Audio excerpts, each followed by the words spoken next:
El Salvador. They're creating a Bitcoin city. Let's dive into the details of this. So apparently they're going to build an entire city based on the largest cryptocurrency, which is Bitcoin. And it's going to be a fully fledged metropolis. It's going to have residential, commercial areas, restaurants, an airport, port and rail service. It's going to be laid out in a circle like a coin. Like they're going all in here. And it's going to be like this plaza that will host a huge Bitcoin symbol. And it will have no income, property, capital gains, or payroll taxes. I'm a big fan of that part of their plan. And apparently they're going to be funding it with some really weird methods, which we can break apart in a second.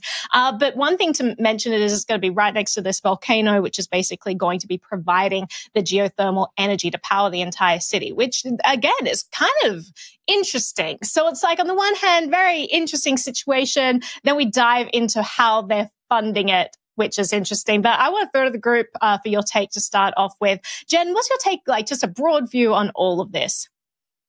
Oh, I have so many thoughts. I was reading this and I just pictured this like futuristic metropolis. And I can't believe, I mean, it's weird to say in November that I still can't believe that El Salvador is moving so quickly. And right when I think that they've done everything they possibly could do with their announcement of Bitcoin as legal tender, they go and they do something like say they're going to be building an entire city in 2022. I wonder how the Salvadorian people will feel about this if and when we hit a bear market. I think this is all very exciting. And we talk about Bitcoin in El Salvador and how it's going to bring financial freedom to the people. And I just wonder if they really understand the volatility and if enough is being done by the government to educate them on that. I think that the basing the city by the volcano for I want to pass this off to Will to explain how we're going to use this renewable energy for mining. But I think it's really interesting, and I think a lot of other developing nations could take a note from this. I think Bitcoin mining has the opportunity to bring energy to people who previously didn't have access to energy, and that's really cool. But Will, I'm gonna let you take it away from here because I don't have anything else to say about mining, and you have a lot of insight. Yeah, before I get to the mining comment, I just want to highlight what you said. The bear market aspect it's like frightening. It's frightening to think of what could happen if there is like a 90 to 70% drawdown like we've seen historically across the crypto space, but also specifically with Bitcoin, since they seem to be so focused on only Bitcoin for this Bitcoin city. The like repercussions from that would be really extreme. I'm assuming like there's some smart people involved with this. Like the Blockstream team is very capable and they've been doing this for years now. They've been through multiple bear markets. So I think they know what they're doing, but I think it'll also be a huge PR nightmare for the Bukele regime to have like a huge drawdown and put so much time and money into this Bitcoin thing and to see that happen. And there's already been a lot of frustration with the Bukele regime around how Bitcoin is being used on the ground there and why there is adoption of Bitcoin when there's so many other pressing needs at the moment. So just to highlight what you said, like I think that's a very valid take. The Bitcoin mining side, I think it's pretty simple. Geothermal energy is necessarily renewable just because it comes from the Earth's crust and you can just capture it to spin a turbine and then you just plug in Bitcoin miners to it. For the city itself, it's interesting. I know there's a lot of the renewable geothermal energy in the like Central American region of the world. And so it makes sense for them just to do that. It makes sense for them just to plug in Bitcoin miners, maybe make some money there on the side. The thing that I'm very curious about is how they're like centrally planning a city here. And that's always just kind of, it's not very Bitcoiny, but they're doing it. And I guess like they're raising money to do it. So it's not like they're taking money out of the pockets of taxes or whatnot. Let's dive into how they're raising money. And let's dive into the details of that. So it is a $1 billion tokenized bond. $1 billion in tokenized bonds. It will be over 10 years. It will be US dollar denominated. We'll pay 6.5% initially. And following the lockup period of 5 years, El Salvador will start to sell its cryptocurrency holdings and pay an added dividend to bond holders. By the time that 10 years have elapsed, the annual percentage yield will be 146%, said Samson Mao, based on Blockstream's model that the price of Bitcoin will be at $1 million in 10 years, or in the next 5 years, 5 years, $1 million. That's the projection they're coming out with. And indeed, they will be using $500 million of these proceeds to buy Bitcoin, locking it up for 5 years. So what is actually going on here? Because there's a lot of technical sounding jargon.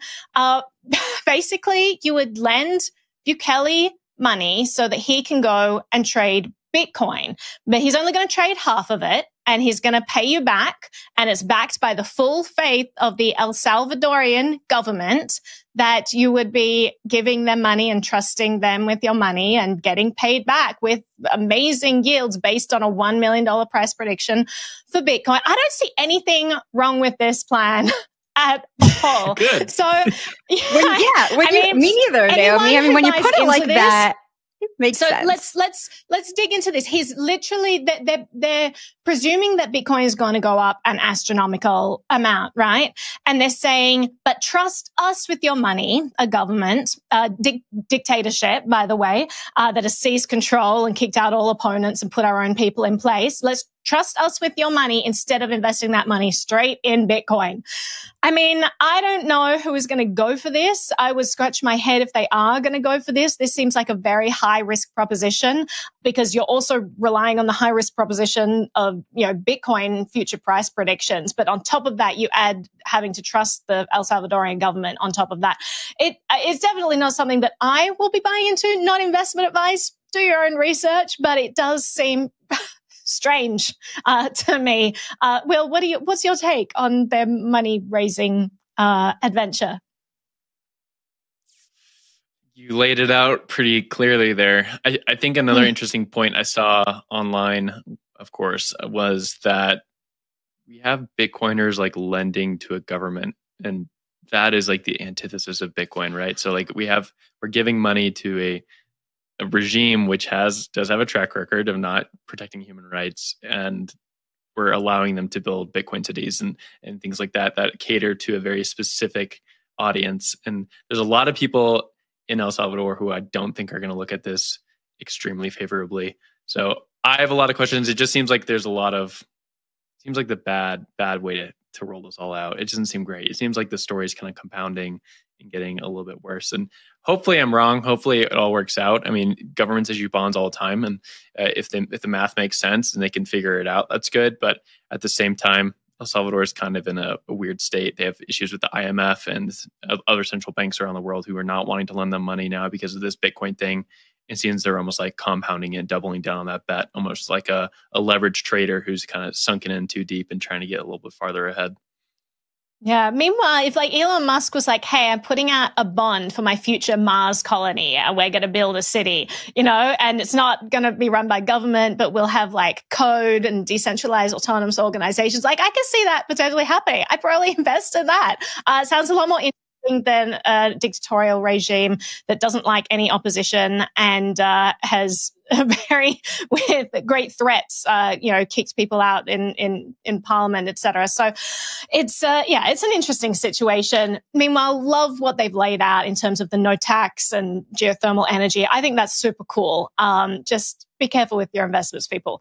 So let's move over to the next topic. Jen, what's going on in the luxury world of NFTs?